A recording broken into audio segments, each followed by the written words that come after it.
Labadiena, mėly Facebook draugai, kolegos, platformų žiūrovai. Norėčiau labai gražiai pailiustruoti kartų konfliktą ar epochų virsmą per medicininę dokumentaciją ir išrašus. Iš karto einu prie esmės, gaunu pacientą, sunku žmogų, tikrai, ir dėmesio rodo jums išrašas. Čia yra iš kitos ligoninės, pridengi pavardę. Epikrizė, tai yra koncentratas esmė. Vienas puslapis, antras, trečias, ketvirtas, penktas ir šešto aš jums nerodysiu, nes ten jau yra pavardė rašysio gydytojo ir skyriaus vedėjo. Aš skyriaus vedėjo vietoj automatiškai nedėčiau antspaudo, pasakyčiau, miela kolegė, prašau formuluoti išrašą kultūringai, bet yra kaip yra. Matyti jau tai yra įprasta. Ir žiūriu, dar vienas toks papirgaliukas mėtosi. Ir žiūriu, kas tai yra medicinos dokumentų išrašas siuntimas. 2014 m. sausio leidimo. Jis toksai geltonai rusvas kaip Egipto papirusas. Ir pasirašytas ir antspauduotas mano gero pažįstamo, mano kartos žmogaus, reiškia ir dėmesio, kaip jis atrodo. Viena pusė tik tai užpildyta. Čia yra vienas sakinys, diagnozė ir vaistai. Įsivaizduokit, ir antspaudas, kuris yra užtušuotas. Ačiū Vytautai už gerą širdį, reiškia, žmogus pamatė tą išrašą, suprato, koks jisai absurdiškas ir ranka parašė tą, ką reikia. Vienu sakiniu kompensavo 6 lapų informaciją, kur iš esmės yra 90% tai normalūs tyrimai. Ir kodėl taip įvyko? Kodėl taip vyksta? Aš jau kalbėjau prieš tai buvusio laidoje, nes medicina paversta tokia kažkokia labai jau suprimityvinta paslauga paprasta. Nelikė to tokio sakralumo, intimumo ir tai jau atsispindi ir studentų ir gydytojų ruošime. Kažkaip mano amžiaus niurzgiliai labai mėgsta pazysti ant jaunimo ir mylėjai nezyskite, jaunuoliai net nematė normalaus klasikinio ruošimo, jie jau kai kurie net nematė normaliai suformuluotų diagnozių ir epikrizių ir jie daro pagal tai, kam jie ruošti, prie ko jie yra pripratę. Ir dėl ranka rašytų šitų rašto, tai tikrai galima daugiau rašyti, palaiminsim gerokai savo makaulę. Ir kodėl taip yra?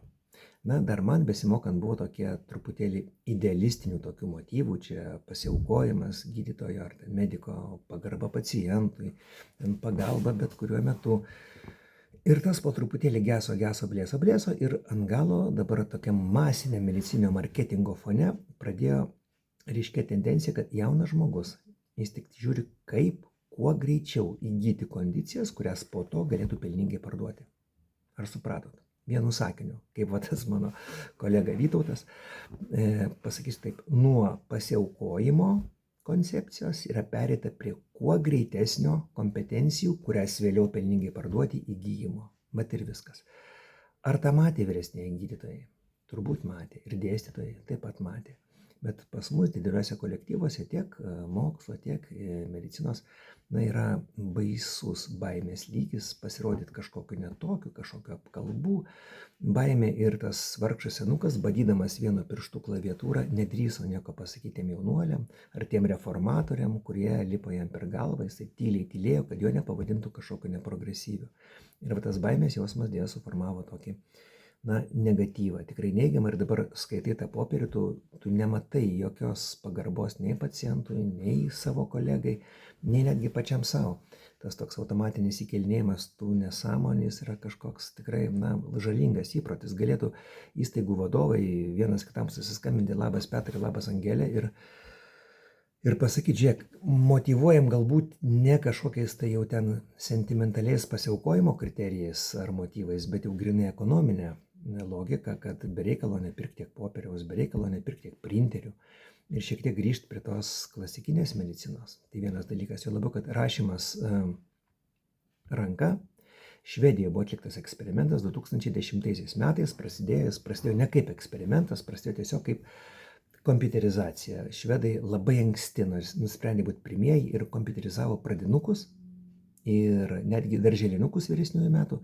Vietoj to, kad rašytų ranka, labai sumažino ranka rašytų pamokų skaičių. Ir išvada buvo tokia, pabaiga buvo tokia, kad po 8 metų maždaug pastebėjau, kad labai suprastėjo jaunųjų švedukų rezultatai tarptautinėse renginiuose, tai olimpiados, įvairūs simpoziumai.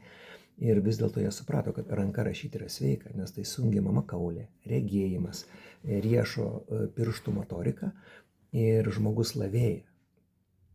Ir Junktinėse Amerikos valstijose buvo masinis perėjimas apskritai, nerašė vaikų, tai atsiprašau, nemokė vaikų rašyti, tik tai spausdinti, dabar po truputėlį grįžta, nes pamatė, kad žmonės debilėja, jie labai bunka. Taigi, mylėjai kolegos, nebijokit pamokyti jauno žmogaus klasikinių medicinos kanonų, gal nepavadins jūsų labai neprogresyviais, nebijot patiems kažką parašyti esmę, formuot kultūringą dokumentą.